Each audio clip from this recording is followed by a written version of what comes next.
شوہر بہت زیادہ نادار و مفلس ہے، تب بھی اسی شوہر کے ساتھ وفاداری کرو، اس کے ساتھ غداری مت کرو۔ اگر کوئی انسان کتنا ہی زیور کا لالچ دے، کتنی دولت کا لالچ دے، کتنے ہی کاروں میں بائک پہ گھومنے پھرنے کا لالچ دے، کبھی کسی کی طرف نگاہ اٹھا کر نہ دیکھنا، اس لیے کہ اگر دنیا کے اندر کسی کے زیور کے لالچ میں پھنس کر، اگر کسی دنیا دار انسان کی لالچ میں آ کر تم اپنی آبرو کا سودا کر بیٹھو گی، تم اپنی عزت کا سودا کر بیٹھو گی، سب کچھ چلا جائے گا، دنیا میں عزت بھی چلی جائے گی اور آخرت میں تم جہنم کا ایندھن بنو گی۔ اور اگر تم نے اپنی عزت کو سنبھال کر رکھا، اپنی حیا کو سنبھال کر رکھا اور غریب شوہر کے ساتھ تم نے وفاداری کے ساتھ اپنے شوہر کے ساتھ وفاداری کی، تو نبی کا فرمان سنو، میرے آقا فرماتے ہیں جو عورت اپنے غریب شوہر کے ساتھ وفاداری کے ساتھ رہتی ہے، اپنی آبرو کا سودا نہیں کرتی، ایسی عورت کو اللہ میری بیٹی فاطمہ کے ساتھ بغیر حساب و کتاب جنت میں داخل فرمائے گا۔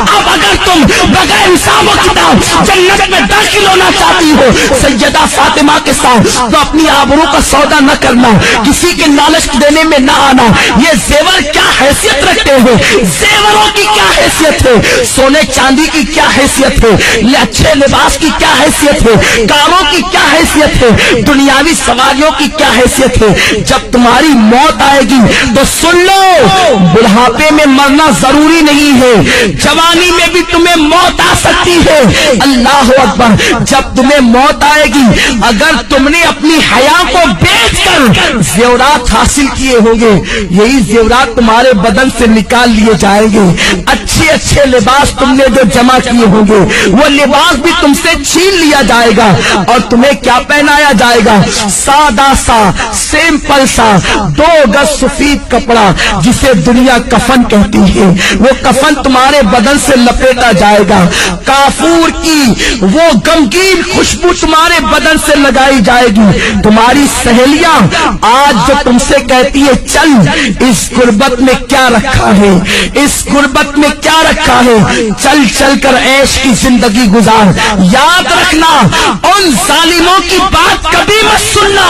اے سیدہ فاطمہ کی کنیزاؤں، نبی نے اپنی بیٹی کا نکاح کسی کروڑ پتی کے ساتھ نہیں کیا تھا، نبی نے اپنی بیٹی کا نکاح ایسے علی کے ساتھ کیا تھا جس کے پاس گھر بھی رہنے کو موجود نہ تھا۔ حضرت علی کے میں سے میرے آقا کہتے ہیں علی میں فاطمہ کے ساتھ تمہارا نکاح کرنا چاہتا ہوں۔ علی ایسے تھے، اس وقت ان کے پاس مہر دینے کے لیے پیسے بھی نہ تھے، کپڑے پہنانے کے لیے پیسے بھی نہ تھے۔ عرض کرتے ہیں یا رسول اللہ، نہ مہر دینے کے پاس میرے پاس پیسے ہیں، نہ کپڑا خریدنے کے لیے میرے پاس پیسے ہیں۔ حضور فرماتے ہیں میری زرہ لے کر کے جاؤ، اسے بازار میں بیچ دو اور کپڑے خرید کر کے لاؤ اور فاطمہ کا مہر ادا کرو۔ میں پوچھنا چاہتا ہوں، نبی چاہتے تو اپنی بیٹی کا نکاح کسی دولت مند کے ساتھ کر دیتے، بڑے بڑے دولت مند میرے سرکار کی بیٹی کا ہاتھ مانگنے کے لیے آئے تھے، مگر نبی جانتے تھے